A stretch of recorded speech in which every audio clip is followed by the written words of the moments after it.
Today I'm out here at the track, but I'm using the grass, and what I'm working on today is what Tony Wells would call strength endurance. Now when I say strength endurance, I'm not talking about hitting high reps in the gym. That's another type of strength endurance. This type of strength endurance is specific to sprinters and jumpers, and the goal is to develop the ability to repeatedly apply high levels of force and power while under fatigue. Now if this type of training interests you guys, make sure to check out my online training service, which I have linked below. This next cycle, we're going to start incorporating the strength endurance work after doing a little bit of tempo running, just to get the body, back into shape a little bit. So make sure to check that out if you want to do this type of training.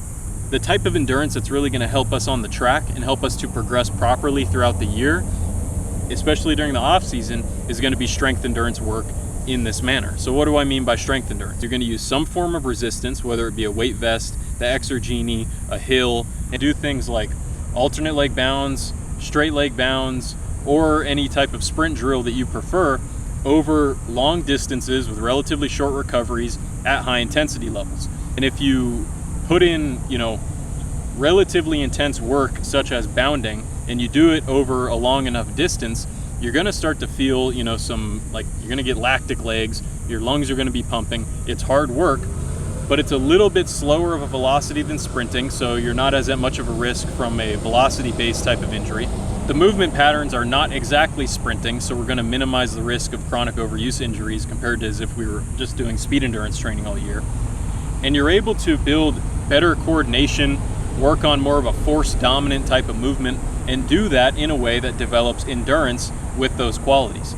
So how would you set up one of these sessions? Well, if you're more of a beginner or you haven't had much experience with bounding, then you can do things like A skips, A runs, B runs, high knee runs, skips for height, exercises like that. You can do the single leg cycle drill, and you want to do them anywhere between 60 and 90 meters for about 9 repetitions or for about 9 seconds of output. You can go a little bit shorter, such as 6 seconds, or you can go longer up to maybe 12 or 15 seconds, depending on what sprint you're focusing on, whether it's the 100, the 200, or the 400. But the idea is we want to hit somewhere around that 90 meter range or 9 seconds of output and hit anywhere between maybe 6 to 10 reps. But when Tony Wells was talking about it, he would go for 999. 9 reps, 90 meters, 9 seconds of output. Now, if you're more of an intermediate or more of an advanced athlete, that's where you can use bounding exercises. So you can do straight leg bounds, alternate leg bounds. You could do single leg bounds, but you'd probably want to break it up where you go, maybe single leg for 20 on one leg, then you do the other leg for 20 and go back and forth. But most of the work, most of the schools who are doing this, most of the coaches who are using this are going to be focusing most of the workout around alternate leg bounding and straight leg bounding. Why would you choose those? Well, for straight leg bounding, you're going to work on the hamstrings, getting some length in the hamstrings, working on elasticity in the hamstrings. Because the long lever with a straight leg, you're going to be working the hip flexors quite a bit. Alternate leg bounds, they're a powerful exercise. They require you to be very well coordinated. They require you to manage your posture, have good ground contacts, and produce a lot of force when you're on the ground. Bounding is, in my mind, a little bit more of a force-driven exercise rather than a purely velocity-driven exercise. So since we're trying to build the ability to repeatedly apply force to the ground, bounding becomes a good exercise for this. But the point is, we want to take movements that require you to produce high levels of force, high levels of power, and have some kind of a velocity demand to them, as well as a coordinative demand or coordination demand. And we want to do them over a long enough distance where it's challenging to our system. Our heart rate is up, we're feeling our legs get full of blood, it starts to burn, but you're able to maintain your technique. So for me today, I did 75 meters and I did 6 sets of bounding for 75 meters. And then I also did, just to add a little bit of work, but without risking as much injury, I did single leg cycles, skips for height, and high knee run for another set of 75 meters each. So I did a total of, I did a total of 9 reps. 6 of those were bounding, and 3 of them were sprint drills. Now, where would I progress from here? Well, I would want to get to the point where I'm doing 9 sets of 75 meters, and then get to the point where I can do 85 or 90 meters and make sure, as long as my technique is good, building up to that point is the goal. Obviously, if you can't maintain your technique for that long, you can just do more reps, or you can swap in other exercises when you start to get too fatigued to do those more demanding exercises.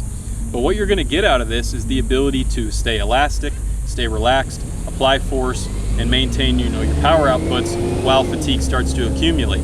And it makes sense that this would fit in well to a sprint progression throughout the year, because you can then go from doing this type of work into speed endurance work, and you'll have developed the ability to put out high intensity efforts for the duration of time that we intend to target with our speed endurance training. This is something that you can incorporate during your off season. You can, you know, maybe you're doing acceleration one day, strength another day, and then you follow it up with a strength endurance day. That's what I did this week. On Monday, I did accelerations and resisted accelerations mixed with a little bit of short bounding. Then yesterday I went to the gym. I did squats, power cleans, depth drops, and a couple other, you know, calf raises, hamstring work. Then today I come out, I don't do really any running, but I do the strength endurance work with the bounding.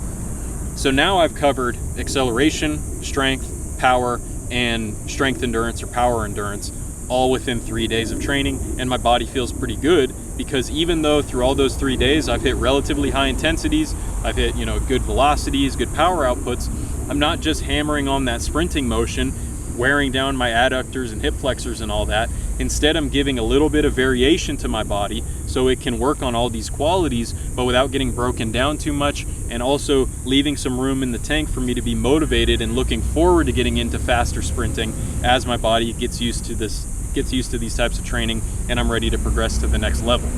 So consider adding this type of work into your training. Remember, you don't have to do bounding, but you want to pick an exercise that you can load with a weight vest or an exergenie or a hill. You want to pick exercises that require you to produce force and power, that have some kind of velocity component and are relatively high intensity but are not sprinting. So bounds, skips for height, skips for distance, sprint drills, high knee runs, things like that are going to be great exercises for this. And if you do this during your off season, it's going to set you up really well to progress into speed endurance training, be powerful, have good endurance abilities, and you're going to have a better progression as you get into your season. Now, if you want training like this, make sure to check out the online training option that I have on my website. It's linked down below. We're going to be bringing this sort of training in here shortly. So if you want to get on board with this type of training, check out my online training service.